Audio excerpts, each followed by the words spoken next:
Good morning, Vancouver. It's January 17th, 2013. I'm Steve Ferguson, and from the Pollinate Studio, this is Terminal City News.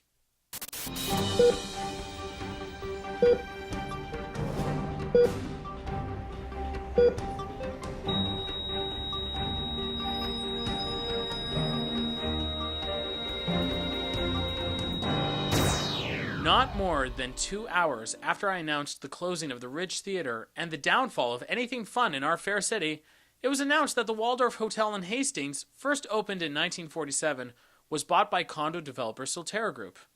Now, Solterra publicly stated they had no plans for tearing the building down, but the city of Vancouver still moved to prevent demolition of the site for 120 days while the building is assessed for heritage value. There doesn't seem to be any indication as if the premises will be open past the 20th, though. Now, in the last episode, when I said the city was to become completely boring and lifeless by 2014, we all know that was a joke, right?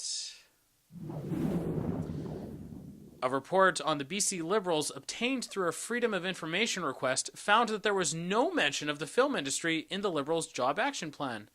The already struggling industry is pushing for more tax incentives to keep jobs in the province, arguing that the Liberals are too focused on big business and energy in a time when the arts are in jeopardy.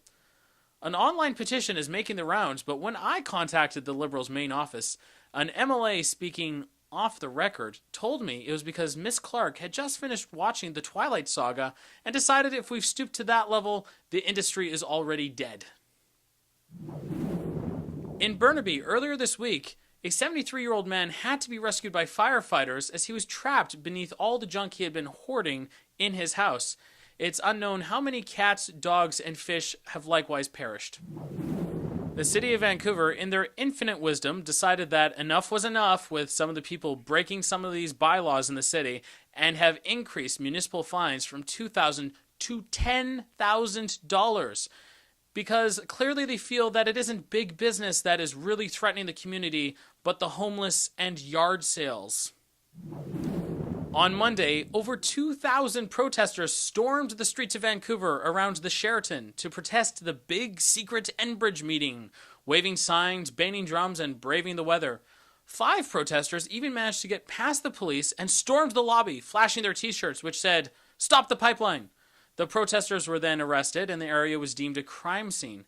Now, I applaud the protesters' passion, but I do have to ask, look, if they're going to arrest you anyway, step it up a little. Throw some paint on the panel, bring in a duck soaked in oil, invite Chris Brown to be your guest speaker. Come on, guys, disorderly conduct can mean a lot of things.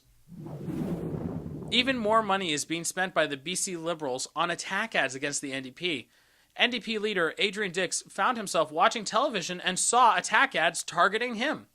Well, Mr. Dix, you should actually feel a little lucky because their first plan was to unleash a pack of rabid wolves on you, but Environment Canada nixed it.